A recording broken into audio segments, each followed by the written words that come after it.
Hello അസ്സലാമു അലൈക്കും, welcome back to my YouTube channel. അപ്പോൾ ഇന്നത്തെ വീഡിയോ എന്താണെന്ന് വെച്ചാൽ രാവിലെ തൊട്ട് വൈകുന്നേരം വരെയുള്ള കുറച്ച് കാര്യങ്ങൾ ഉൾപ്പെടുത്തിക്കൊണ്ടുള്ളൊരു വീഡിയോ കേട്ടോ. അപ്പോൾ രാവിലെ തന്നെ എണീറ്റ് രാവിലെ എന്താണ് പ്രകൃതിയും കാര്യങ്ങളൊക്കെ ഒന്ന് നോക്കാം കേട്ടോ. നല്ല തണുപ്പുണ്ടായിരുന്നു. അപ്പം ഹെസോമോളാണെന്നുണ്ടെങ്കിലും ഇസുവാണെന്നുണ്ടെങ്കിലും ഒന്നും നീച്ചിട്ടുണ്ടായിരുന്നില്ല. ഇമ്മയാണെന്നുണ്ടെങ്കിൽ പത്തിരി ചൂടുന്നുണ്ട്. അപ്പോൾ ഞാനൊന്ന് കുറച്ച് നേരം മുറ്റത്ത് കൂടെ നടക്കട്ടെ വിചാരിച്ചിട്ട് ഇങ്ങനെ മുറ്റത്ത് കൂടെ നടന്നുകൊണ്ടിരിക്കുക കേട്ടോ. ഇത് കഴിഞ്ഞിട്ട് വേണം ഉമ്മാൻ്റെ അടുത്തേക്ക് പോകാൻ വേണ്ടിയിട്ട്. ഉമ്മയാണെന്നുണ്ടെങ്കിൽ നല്ല ജോലിയിലാട്ടോ. എല്ലാവരും എണീക്കുമ്പത്തിന് ഭക്ഷണം ഉണ്ടാക്കട്ടെ എന്ന് പറഞ്ഞിട്ട് ഒറ്റയ്ക്ക് ചെയ്യാട്ടോ. അപ്പോൾ ഞാൻ ചെന്ന പാടെ ഉമ്മാനോട് കുറേ കാര്യങ്ങളൊക്കെ സംസാരിച്ച് ഓരോ കാര്യങ്ങൾ ചോദിച്ചറിയാം കേട്ടോ. ഓരോരുത്തരുടെ വിശേഷങ്ങളും കാര്യങ്ങളും എന്തൊക്കെയാണ് എന്താണെന്നൊക്കെ ഓരോന്ന് ചോദിക്കാം കേട്ടോ. അത് പിന്നെ പതിവാണല്ലോ, കുറേ കാര്യങ്ങൾ ഉമ്മാനോട് ചോദിക്കാനുണ്ടാവും, അതേപോലെ നമുക്ക് പറയാനുണ്ടാവും. അപ്പോൾ അതൊക്കെ ഇങ്ങനെ ഓരോന്ന് സംസാരിച്ചു കൊണ്ടിരിക്കുകയാണ്. അപ്പം ഇന്ന് പത്തിരിയും ചിക്കൻ കറി കേട്ടോ. ഇന്ന് ഉച്ചക്ക് ഉമ്മ പറഞ്ഞു ബിരിയാണി ഉണ്ടാക്കാമെന്ന് പറഞ്ഞു. അങ്ങനെ ഉമ്മ കറിൻ്റെ ഓരോ കാര്യങ്ങൾ റെഡിയാക്കി കൊണ്ടിരിക്കുക കേട്ടോ. പിന്നെ അടുപ്പിലാട്ടോ വെക്കണത്, ഗ്യാസ് കഴിഞ്ഞ് നിൽക്കുകയാണ്. അപ്പം ഇന്ന് ഗ്യാസ് നിറക്കുകയൊക്കെ ചെയ്യും. പക്ഷേ രാവിലെ ഞങ്ങൾക്ക് ഗ്യാസ് അമ്മ വെക്കാനൊന്നും പറ്റില്ല കേട്ടോ. അപ്പം അമ്മ കുക്കർ അടുപ്പിലാട്ടോ വെച്ചിരിക്കണത്. എങ്ങനെയെന്ന് വെച്ചാൽ അതിൻ്റെ അടിയിൽ വേറൊരു പാത്രം വെച്ചിട്ട് കുക്കർ വെച്ചിരിക്കുകയാണ്. കറിയാകുമ്പോൾ വേഗം ആവുമല്ലോ കുക്കറിൽ. അപ്പോൾ ഗ്യാസിന് നിറച്ചിട്ട് വേണം. അപ്പോൾ അതുകൊണ്ട് തന്നെ അപ്പോൾ ആരും എണീറ്റിട്ടില്ല കേട്ടോ. അപ്പോൾ എല്ലാവരും നീച്ചുമ്പത്തിന് ഞാനും ഉമ്മീമ്പാടെ റെഡിയാക്കണമെന്നുണ്ടെങ്കിൽ പിന്നെ വേഗം ആകും. പിന്നെ പത്തിരിയൊക്കെ ഉമ്മ പറയുന്നുണ്ട് എനിക്ക് റെഡിയാവില്ല, ഞാൻ ചെയ്തോളാം എന്നൊക്കെ അതിൻ്റെ ഇടയിൽ പറയുന്നുണ്ട് കേട്ടോ. പക്ഷേ എനിക്ക് പരത്തണ ഭയങ്കര ഇഷ്ടമാണ് കേട്ടോ. അപ്പോൾ അതുകൊണ്ട് തന്നെ ഞാൻ പരത്തിക്കൊണ്ടിരിക്കുകയാണ്. പിന്നെ ചൂടിൽ ചിലപ്പോൾ കരിയൂരിക്കൊക്കെ ചെയ്യും. അപ്പോൾ അതുകൊണ്ട് ഞാൻ പറഞ്ഞു ഞാൻ ചൂടാൻ ഞാനില്ല പറഞ്ഞു. അപ്പോൾ പരത്തണ എനിക്ക് ഭയങ്കര ഇഷ്ടമാണ്. കാരണം മാവ് നല്ല കുഴയൊക്കെ ചെയ്തിരിക്കണത്. അപ്പോൾ അതുകൊണ്ട് തന്നെ പരത്തിയിട്ട് നല്ല റെഡി ആവുന്നുണ്ട്. പിന്നെ ഹെസമോൾ എണീറ്റിട്ടുണ്ടായിരുന്നു കേട്ടോ. ഇതിൻ്റെ ഇടയിൽ ഞാൻ പോയിട്ട് അവൾക്ക് ബ്രഷ് ചെയ്യിപ്പിക്കലും ഫ്രഷ് ആവലൊക്കെ കഴിഞ്ഞു. അപ്പോൾ അനിയത്തിൻ്റെ ഒപ്പം ഓല് രണ്ടാൾ നോക്കുമ്പോണ്ട് മുറ്റത്ത് ഇങ്ങനെ കളിച്ചുകൊണ്ടിരിക്കണം കേട്ടോ. ഭക്ഷണമൊക്കെ കഴിച്ചതിൻ്റെ മുന്നേ മുറ്റത്ത് ഇറങ്ങിയിട്ട് ഇങ്ങനെ കളിച്ചിട്ടുണ്ട്. അപ്പോൾ രണ്ടാളും ഉള്ളിൽ കയറ്റി. പിന്നെ ഞാൻ ഭക്ഷണമൊക്കെ കഴിച്ചാൽ കഴിഞ്ഞിട്ടാട്ടോ ഇപ്പോൾ ഈ തുടക്കണത്. എല്ലായിടും അടിച്ചു തുടച്ചിടുകയാണ് വേഗം. പിന്നെ എന്നാൽ ബിരിയാണി വെക്കുകയാണ് പറഞ്ഞപ്പോൾ ബിരിയാണിക്കുള്ളതൊക്കെ റെഡിയാക്കും വേണം, പണികൾ വേഗം ഒരുങ്ങട്ടെ വിചാരിച്ചു.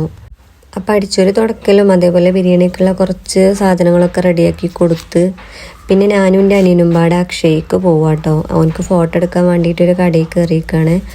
ഐഡൻറ്റി കാർഡ് ഉണ്ടാക്കുന്ന ഒരു തിരക്കാണ് കേട്ടോ. അപ്പോൾ അതുകൊണ്ട് തന്നെ അക്ഷയിൽ പോയിട്ട് എനിക്കും അനിയനും പാടെ റെഡിയാക്കാനുണ്ട്. അപ്പോൾ രണ്ടാളും പാടെ പോവുകയാണ്.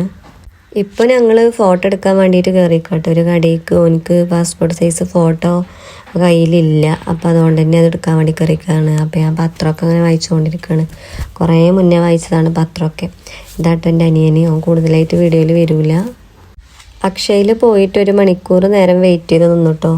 അത് കഴിഞ്ഞിട്ട് ഞങ്ങളെ കാര്യങ്ങളൊക്കെ കൊടുത്ത സമയത്ത് OTP വരാൻ മൊബൈൽ റീചാർജ് ചെയ്തിട്ടുണ്ടായിരുന്നില്ല. ഞാൻ വേറൊരു സിമ്മിക്കാണ് റീചാർജ് ചെയ്തിട്ടുണ്ടായിരുന്നത്.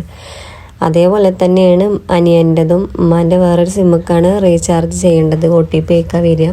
അപ്പോൾ അതുകൊണ്ട് തന്നെ ഞങ്ങൾ രണ്ടാളും വെറുതെ പോയിട്ട് പോകുന്നു കേട്ടോ. അത്രയും സമയം പോയി എന്നല്ലാതെ രണ്ടാളതും റെഡി ആയില്ല. പിന്നെ ഭക്ഷണവും കാര്യങ്ങളും കഴിച്ചാൽ വേണ്ടി നിൽക്കുക കേട്ടോ. വന്നപ്പത്തിന് ഉമ്മ ബിരിയാണിയും കാര്യങ്ങളൊക്കെ റെഡിയാക്കി കൊണു. പിന്നെ സമയം ഒരു 12:30 കഴിഞ്ഞുകൊണ്ട് 1 മണിയാകാനായിക്കണു ഏകദേശം.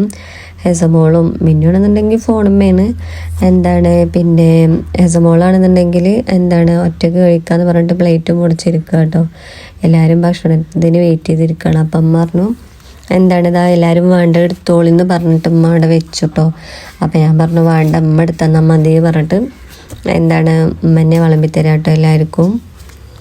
എൻ്റെ വീട്ടിൽ പോയി കഴിഞ്ഞാൽ ഇപ്പം എന്തെങ്കിലും സ്പെഷ്യലായിട്ട് എന്നല്ല, പിന്നെ എന്താണെന്നുണ്ടെങ്കിലും ഉമ്മ ചോറാണെന്നുണ്ടെങ്കിൽ കേട്ടോ. ഇപ്പോൾ ഉച്ചക്കത്തെ ആണെങ്കിൽ അഥവാ എന്ത് ഫുഡാണെന്നുണ്ടെങ്കിലും ഉമ്മ എടുത്ത് തരണം. അങ്ങനെ ആകുമ്പോൾ ഞാൻ കഴിക്കും. അല്ലാന്നുണ്ടെങ്കിൽ പിന്നെ സമയത്തിന് എനിക്കങ്ങനെ കഴിക്കണം എന്നുണ്ടാവില്ല കേട്ടോ. അതെന്താന്ന് എനിക്കറിയില്ല. എന്താണ് ഇപ്പോൾ ബിരിയാണി ആയിക്കോട്ടെ എന്നോട് പറഞ്ഞു എനിക്ക് വേണ്ട എടുത്തോ എന്ന് പറഞ്ഞപ്പോൾ ഞാൻ പറഞ്ഞു വേണ്ട വിളമ്പി തന്നാൽ മതി. വിളമ്പി തരുമ്പോൾ ചിലപ്പോൾ മുഴുവനായിട്ട് തിന്നും. അല്ലാന്നുണ്ടെങ്കിൽ ഞാൻ എടുക്കണമെന്ന് വെച്ചാൽ എനിക്കത് എന്താണെന്നറിയില്ല, ഒരു അത്ര ഇതില്ല. എന്താണെങ്കിലും എല്ലാവർക്കും വിളമ്പി തന്നു. ചിക്കനും കാര്യങ്ങളൊക്കെ അമ്മ കൊണ്ടുണ്ട് കേട്ടോ. പിന്നെ ഹെസമോളെന്നുണ്ടെങ്കിൽ ഒറ്റ കഴിക്കാണ്. ഭക്ഷണവും കാര്യങ്ങളൊക്കെ കഴിച്ച ശേഷം പിന്നെ ഒന്ന് ഹെസമോളെ ഉറക്കിട്ടോ. ഇതിപ്പോൾ ഒരു 4:30-5 മണിയായ സമയത്തുള്ള വീഡിയോ കേട്ടോ. അത് എന്താണ് ഞാൻ ഹെസമോൾക്ക് ചായൻ്റെ കൂടെ കുറേ അല്ലെങ്കിൽ എന്തെങ്കിലുമൊക്കെ കൊടുക്കല്. പക്ഷെ ഇന്ന് ബിരിയാണി ഉള്ളതുകൊണ്ട് തന്നെ ഞാൻ പറഞ്ഞു ഒന്ന് അത് മതി, കുറച്ചോൾക്ക് കൊടുക്കുക. അവള് കരയുന്നുണ്ട് കേട്ടോ. ബിരിയാണി അത്ര പറ്റിയിട്ടില്ല അവൾക്ക് 4 മണിക്ക് കൊടുത്തത്. അപ്പോൾ എനിക്കിഷ്ടം കേട്ടോ ബിരിയാണി. ഞാൻ 2 പ്രാവശ്യമായിട്ട് ഞാൻ കഴിക്കും. പിന്നെ അപ്പോൾ എന്താണ് അതിൻ്റെ കൂടെ ഞാനും കഴിച്ചു. അപ്പോൾ എല്ലാതും കഴിഞ്ഞിട്ട് 4 മണിക്കത്തെ ചായയൊക്കെ കൂടി കഴിഞ്ഞിട്ട് ഇസും മിന്നുംപാടെ പേടിക്കും കേട്ടോ മിഠായി മേടിച്ചാൻ വേണ്ടിയിട്ട്. ഹെസമോളാണെന്നുണ്ടെങ്കിൽ അവളുടെ കൂടെ പോകാൻ വേണ്ടി കുറേ കരഞ്ഞു കേട്ടോ. പക്ഷെ ഞാൻ അയച്ചില്ല. ഇസുവിനെ തന്നെ അയക്കാൻ ഭയങ്കര ഇതാണ്. കാരണം മിന്നു ആണെന്നുണ്ടെങ്കിൽ ദിവസം പോയി മദ്രസക്ക് പോയിട്ടൊരു ശീലമുണ്ട്. പക്ഷേ ഇസു ആണെന്നുണ്ടെങ്കിൽ ശ്രദ്ധിക്കൂല ചിലപ്പോൾ. അപ്പം അതുകൊണ്ട് തന്നെ എന്താണ് ഇസു മിന്നും പോയിട്ട് വന്നു. അപ്പം ചെറിയ 1 രൂപേൻ്റെ 2 രൂപേൻ്റെയൊക്കെ മിഠായിയൊക്കെ മേടിച്ച് കുറേ കൊടുന്നു കേട്ടോ. അതൊക്കെ തിന്നിങ്ങനെ കുത്തിരിക്കുന്നു. സമയം പോയത് തന്നെ അറിഞ്ഞില്ല. പിന്നെ നോക്കുമ്പോൾ ബാങ്ക് കൊടുക്കാനേക്കണു. അപ്പോൾ ഈ ഒരു വീഡിയോ എത്ര ഉള്ളൂ. വീഡിയോ ഇഷ്ടമാണെന്നുണ്ടെങ്കിൽ സപ്പോർട്ട് ചെയ്യണ്ടോ. അതേപോലെ തന്നെ സബ്സ്ക്രൈബ് ചെയ്യുകൊണ്ടു, കമൻറ്റ് ചെയ്യുകൊണ്ടു.